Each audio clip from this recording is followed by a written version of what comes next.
good, y'all? So last night I was on Twitter and I seen that the Carter 6 was trending and I said, holy shit. I said, Lil Wayne just dropped the Carter 6 because I had no idea that Lil Wayne was dropping the Carter 6. First of all, I didn't even know there was a Carter 5. Please forgive me. I swear to God, I did not know that Lil Wayne put out a Carter 5. I know we had the whole issue where he was claiming that Birdman owed him some money and he didn't want to be on Cash Money no more, and he didn't want Young Money to be affiliated with Cash Money. And eventually, I think it was like a 3-4 year process.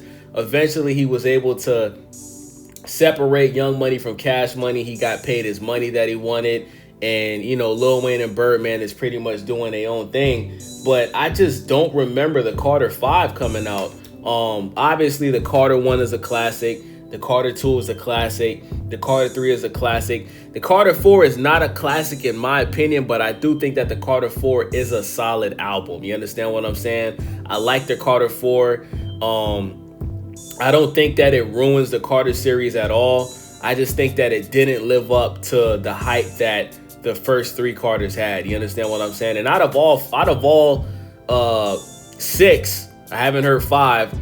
I feel like the Carter 2 is the best out of all of them until I listen to the Carter 5, right? So with that being said, I just don't understand how an artist as big as Lil Wayne didn't do a good job promoting this album so people know that it was coming out. Like, why wasn't Lil Wayne on the Breakfast Club and Hot 97? And like, bro, you're Lil Wayne. Like Lil Wayne should have been everywhere, you know, telling people that this album was coming out. But I guess Lil Wayne is so big of a star that I guess he feels like he doesn't have to do that anymore, right?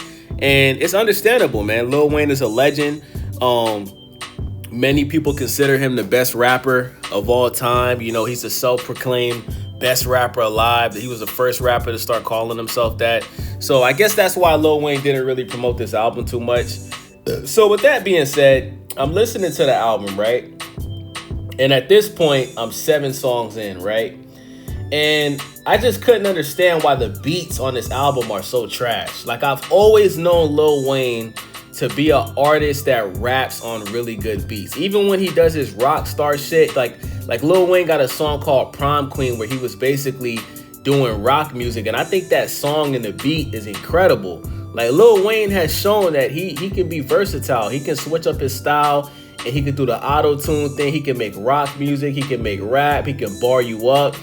But these beats on this album was just horrendous. And on top of that, it sounds like the album wasn't even mixed and mastered. It sounds like he took all of the rough cuts from the album, didn't even bother spending money to get it mixed and mastered, and just put it out. Nigga, like, I'm Lil Wayne. They gonna look, whatever I put out, they gonna fuck with it. You know what I'm saying? So the best verse on this song is hands down Big Sean, and also the verse from Big X the Plug. Shout out to Big X the Plug. Shout out to Texas.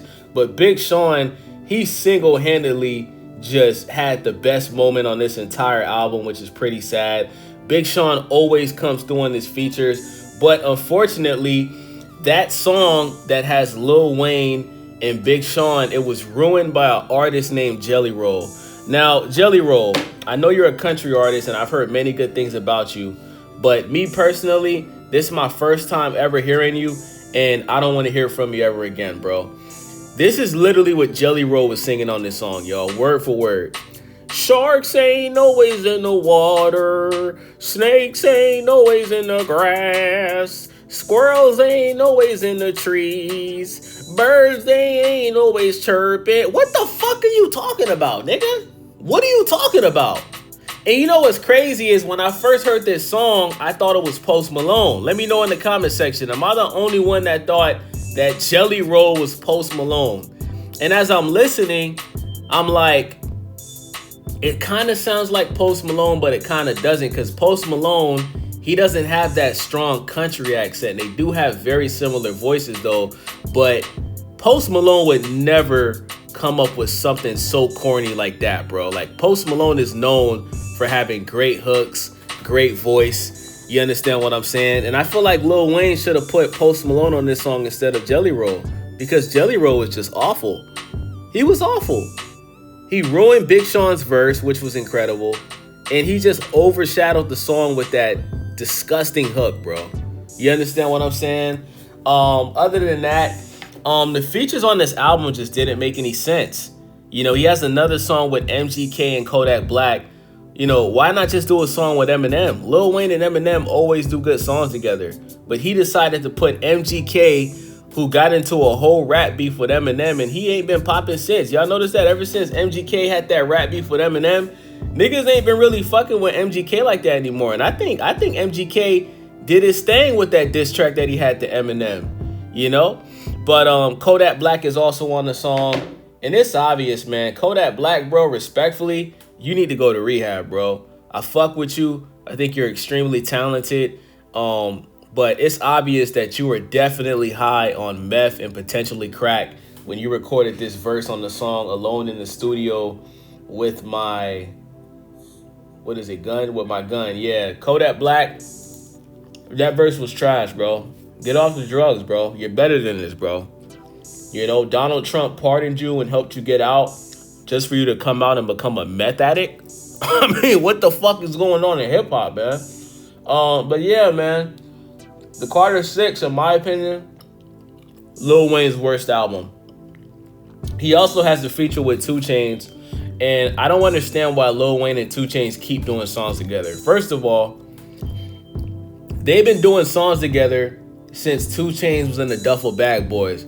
And if I don't do nothing, I'm a ball. I'm counting all day like the clock on the wall. Now go and get your money, little Duffel Bag Boy. Lil Wayne was doing songs with 2 Chainz when he was still calling himself Titty Boy. You feel me? Like, they got a whole album together. We don't need any more Lil Wayne and 2 Chainz songs. And the 2 Chainz verse was mid. It was, you know, it wasn't memorable. There's no memorable lines. It's just mid. So I'm cool if Lil Wayne and 2 Chainz never do a song ever again together, bruh. Now, let's talk about Drake, right? Drake and Nicki Minaj are not on the Carter 6, which is very disappointing. And I think at this point, Lil Wayne and Drake, I think there's something going on between these guys, bruh. We all know that Drake slept with Lil Wayne's girl while he was locked up. And I think after that situation, I don't think Lil Wayne and Drake ever got cool like that again. And why would you, right? Like, why would you get cool with your protege that you signed, that you put in position to become a huge artist? He ended up becoming bigger than you, and he repays you by sleeping with your girl while you locked up? Drake is a grimy nigga, bro. Drake is a grimy ass nigga, bro. And I see why a lot of artists don't like him. You know, I fuck with Drake. I consider Drake the GOAT, but, you know, we got to keep it real, man. Drake has done a lot of sucker shit, bro. Like, that's some sucker shit to do, man. But I think another reason why Lil Wayne's music has become so bad at this point is because he's not working with Birdman anymore. See, a lot of people forget. Birdman signed Lil Wayne when he was 14. And I'm pretty sure that Birdman was in the studio while he was, you know, making all of his music. And maybe Birdman was the one that was picking the beats for Wayne to rap on. Maybe Birdman was the one that was picking the features for Lil Wayne to put on his album. Because think about it, y'all. Ever since Lil Wayne separated himself from Cash Money and Birdman, his music has become bad. The only time you hear a good Wayne song is when he does a feature every now and then. Like, he has this song that he did a couple years ago with Swiss Beats on Swiss Beats' album, and it was fire, right? But when it comes to Lil Wayne's own music and him putting out his own albums, it's bad, bro. Ever since he stopped working with Birdman. So, Lil Wayne, bro, make up with your daddy, bro. Start kissing him on the lips again like you was doing back in the day. And get back to making good music, bro, because if you're going to continue to put out trash like this, you're going to ruin your legacy. You know, I feel like Lil Wayne should either retire or get back with Birdman and Drake and Nicki Minaj and Tyga and get back to making good music, bro, because this ain't it. Like, when they say Lil Wayne lives in his own world, I 100% believe that, because this album is a reflection of it. It's obvious that Lil Wayne is the only one that approved of this bullshit. So let me know what y'all think about this video. It's your boy Wavy. I'm out.